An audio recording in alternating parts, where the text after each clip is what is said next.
Hello मेरे प्यारे विद्यार्थियों। मैं आज महात्मा गांधी की आज़ादी की लड़ाई में असहयोग की उन्होंने ये बात की थी कि हमें अंग्रेज़ों के साथ असहयोग क्यों करना चाहिए। उनका जो तर्क था, उनका जो विचार था, साफ दिखाई पड़ रहा था। और उन्होंने अपनी प्रसिद्ध पुस्तक हिंद स्वराज में लिखा भी था कि भारत में अंग्रेज़ों की जो शासन है वो भारतीयों के सहयोग से ही स्थापित हुई है और भारतीयों के सहयोग से ही चल रही है। अगर भारत के लोग अपना केवल सहयोग वापस ले लें तो ये ब्रिटिश सरकार की जो नींव है भारत में, वो साल भर में ही ध्वस्त हो जाएगी और भारत में स्वराज की स्थापना हो जाएगी। उन्होंने असहयोग को एक आंदोलन के रूप में देने की कोशिश की थी और उसे आंदोलन के रूप में दिया भी था। उन्होंने लोगों को कहा था, एक सुझाव दिया था कि सबसे पहले हम सरकार की जितनी सारी जो उपाधियाँ पदवियाँ हैं उसे लौटा देंगे, और ऐसा हुआ भी था। जालियांवाला कांड के विरोध में रविंद्रनाथ टैगोर ने नाइटहुड की उपाधि लौटाई भी थी। महात्मा गांधी ने कहा था कि इस आंदोलन को हम चरणबद्ध तरीके से चलाएंगे।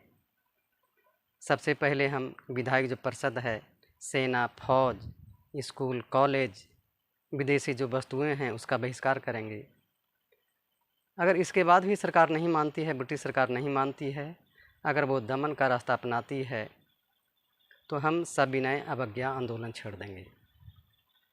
और उन्होंने इसके लिए गर्मियों में शौकत अली के साथ मिलकर पूरे देश का भ्रमण भी किया था। लेकिन कांग्रेस के बहुत सारे जो लोग थे इस प्रस्ताव से सशंकित थे। उनको लगता था कि विधायक परिषद के चुनाव में रह कर के ही, उसमें भाग लेकर के ही हम अंग्रेज़ों के खिलाफ़ कुछ बोल सकते हैं, उसे कुछ सुझाव दे सकते हैं, इसलिए विधायक परिषद के चुनाव में हमें भाग लेना चाहिए।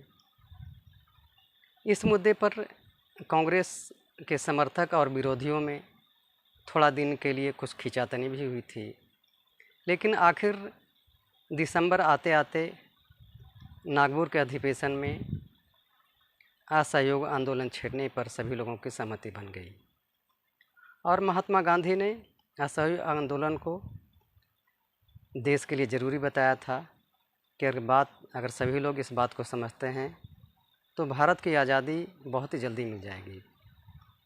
लेकिन इस असहयोग आंदोलन के सभी लोगों ने किस तरह से लिया था, भारत के बहुत सारे समाज के लोग थे, उनको उन्होंने किस तरह से लिया था, इस बात की हम चर्चा अगली कड़ी में करेंगे। आप इस वीडियो को ज़रूर देखें, बार बार देखें। बार बार देखने से आपको समझ में आएगा। और सब्सक्राइब करें। थैंक यू, धन्यवाद। जय हिंद, जय भारत।